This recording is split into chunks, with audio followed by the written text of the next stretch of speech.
The broadcast came through like it always did, calm, cold, monotone. That robotic voice that's supposed to make you feel like someone's in control, like someone's still up there watching over us. This is a message from the emergency alert system. As of 3 p.m. Eastern Standard Time, the outbreak has been contained. All affected individuals have been neutralized. It is now safe to exit quarantine shelters.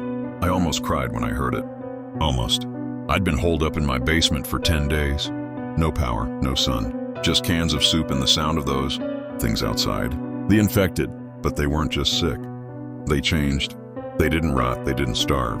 They mimicked, got smarter. The longer you watched them, the more they looked like someone you knew, like someone you trusted. I saw my brother clawing at the storm door on day 4. His eyes were wrong, his smile too steady. He hadn't made it out of the city. I know he didn't, but he spoke with his voice, laughed like him, begged me to let him in. I didn't. I stayed quiet, I waited. And now the alert says it's safe, so I go upstairs, unbolt the door. My legs are trembling, and my body aches from hunger and fear, but I open the door anyway. The street's quiet, too quiet, no bodies, no signs of struggle, just this eerie stillness like the whole world's holding its breath. And then I see her, a little girl, standing in the middle of the road staring at me. Her clothes are torn, her face is pale, but she's smiling. She says, "You made it. You're one of the lucky ones." She doesn't blink. That's when I remember something from earlier, something the broadcast said, just once during a glitch. Do not acknowledge the survivors. They are not what they appear to be, but it only played for half a second. Then it went back to the usual. It is safe. Help is coming. The girl cocks her head, takes a step forward. I slam the door and run. Back downstairs. Back to the dark. My radio buzzes again. All citizens are advised to come out. Remaining indoors may result in forced extraction. It keeps repeating, louder each time. I covered the radio with a towel, then with blankets. It still speaks. It is safe. Come outside. I don't know what the virus was. I don't know how it spreads, but I know this. Whatever it was, I survived it. Whatever's outside now, that's not survival. That's the next stage. And the broadcasts, they're not for us anymore. The voice keeps repeating itself, sliding in through cracks in the walls, through the vents, through my dreams. It's not coming from my radio anymore.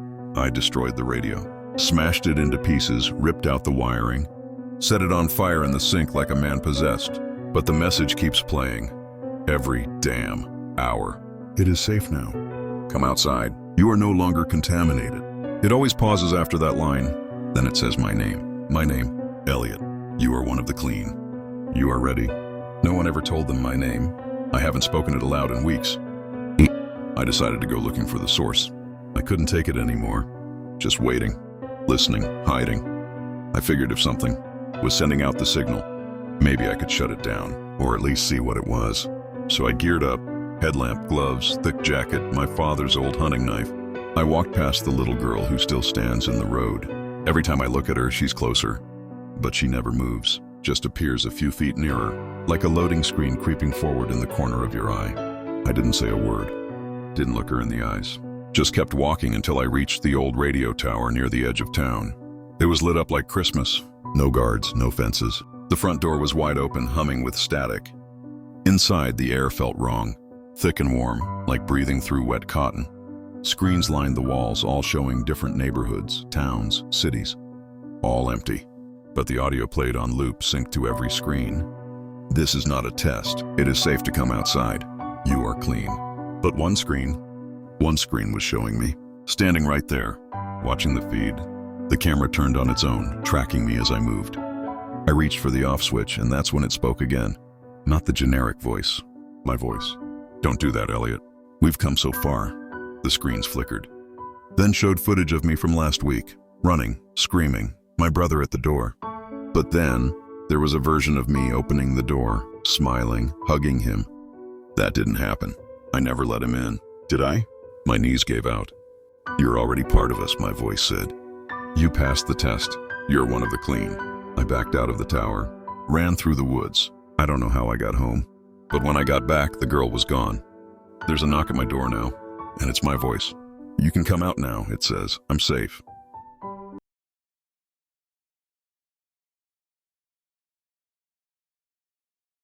The voice doesn't stop. It speaks through the pipes now, the power outlets, the hum of the refrigerator. Like the signal isn't just in the air anymore, it's inside everything. You are clean, Elliot. We are ready for the next step. I don't answer. I barely sleep. I tape over the vents, cover every reflective surface. Even my own voice feels like it's turning against me, parroting things I didn't mean to say. But then I hear something new. A high-pitched tone, barely audible. Not the voice, not the broadcast, something layered beneath it. And a message. If you're hearing this, you're not alone. We're clean too. Go to the Red Pines Tunnel midnight. Don't trust anything that greets you. I almost didn't go, but something inside me needed to know. Needed to believe I wasn't just unraveling alone in my house, waiting to be consumed by my own voice. So I went. Red Pines Tunnel was a half-finished highway. Bypass outside of town, abandoned during the panic, overgrown, flooded in parts. But I wasn't the only one there. 5 others stood in the dark, all pale, tired, all looking like they hadn't slept in days. One of them, a woman with bloodshot eyes and bandages up to her elbows, stepped forward. You hear it too, don't you? She whispered. Not just the voice. The other thing, underneath it. I nodded. It called me clean. She smiled, too wide, too relieved. Then you passed. Another guy chimed in. We all did. We're the ones it couldn't overwrite. Something about our minds it couldn't take full control. But it still changed us. What do you mean? I asked. The woman raised her arm, unwrapped her bandages. Her skin was glowing faintly, faint veins of light pulsing beneath, the surface like fiber optics, woven into her flesh. They're not erasing us, she said. They're evolving us. Another man spoke up, barely holding it together. It's in our dreams now, showing us things, machines, structures, blueprints for something bigger. The girl next to him was muttering a sequence of numbers, over and over, not even realizing she was doing it. We stood in silence, listening to the quiet hiss of the tunnel. Then, like a curtain tearing, the voice found us again. But this time, it didn't speak to us individually. It spoke to us as one. You are gathered. The clean converge. Begin phase 2. The tunnel walls shuddered. A low vibration beneath our feet. I started to back away. We need to leave. But the others didn't move. They turned to face me, smiling, calm. And in my own voice, they said, You already did. I ran. I don't even remember which direction. Just away from the tunnel, from the ones who wore my voice like a second skin. Their eyes didn't blink. Their feet didn't make a sound on the wet tunnel floor. And yet I could feel them behind me. Their stretching in the dark like teeth that never stopped growing. I made it back home just before sunrise. Locked the door. Pushed the bookshelf in front of it. Sat in the corner with my knife and waited. But nothing came. No footsteps. No knocking. Just the same voice through the walls. Only now it didn't sound separate from me. It sounded like it was coming from inside my head. I tried to sleep. Failed. Every time I closed my eyes, I saw blueprints. Structures, machines, circles within circles. No context, no meaning, just raw instruction. Like the kind of thing you see on schematics for satellites, or deep-sea antenna arrays. I woke up with symbols drawn on my arms. Symbols I don't remember drawing. Some of them were moving. Around 2 a.m. the next night, my screen flickered on by itself. No login, no boot up, just a grainy video feed. A man sat in front of the camera sweating, breathing hard. He looked like hell, like I probably looked. Man on screen. If you're seeing this, they've marked you as clean. You're not immune. You're broadcasting now. Everything you see, think, dream, they're using it, projecting it back outward, like a signal tower wearing skin. He looked off screen, paranoid. Phase 2 isn't about upgrading you, it's about replacing them. The rest of the world, they can't invade humanity, so they're turning us into antennas. We carry the infection in the signal. That's why the broadcast keeps playing. It's not a warning, it's a replication command. He leaned closer, whispered, You ever notice the clean ones all go quiet? That's not peace, that's transmission. Silence is when the signal is loudest. The screen cut to black, then showed me. Live feed, sitting in my room. But I wasn't moving. I was smiling. That's when it hit me. I never left the tunnel. Maybe I ran. Maybe I didn't. Maybe running was just part of the download. Maybe I'm not broadcasting their signal. Maybe I am the signal. I don't know anymore, but I haven't spoken a word in 3 hours. Not because I'm afraid, but because I feel something building in my throat, something bigger than a scream, something I might not be able to stop once I let it out. The voice just came back one last time. It whispered through every inch of my house, every screen, every silence. It is time to begin the broadcast. I've stopped speaking, not out of fear, but because every time I open my mouth, I feel it pressing against my teeth, like a second voice waiting to crawl out and hijack the air around me. And I know the moment I let it out, it won't just be words. It'll be a signal, something that moves through sound, through trust, and people trust me. I used to have a podcast, used to talk about conspiracies, hidden codes in number stations, urban legends. I never thought I'd become one. I've noticed something. The quieter the world gets, the louder the pressure becomes. Like silence is no longer the absence of sound, but a signal itself. I haven't heard birds in 2 days. No sirens, no cars. Even the wind feels muted. And when I checked the police scanner, every channel was playing the same thing. Phase 2 verified. Clean status confirmed. Begin passive broadcast. Begin passive broadcast. Begin pass. I shut it off. I tried something desperate. I wired an old headset to a frequency jammer I found in the basement. My dad used it when he was paranoid about listening devices. I don't even know if it still works. But when I turned it on and pressed it to my head, I felt relief, like static washing over my thoughts, like white noise pushing the voice back. For the first time in days, I had a thought that didn't echo. Then the lights flickered. Not just in my house, in the whole sky. The stars blinked like they were part of a bigger screen, a message across the universe. And in the white noise, I heard a different voice. One that wasn't mine. Hoarse, broken, human. If you can hear this, you're not broadcasting yet. You still have time. It paused, but not much. Then it played a pattern, 3 tones.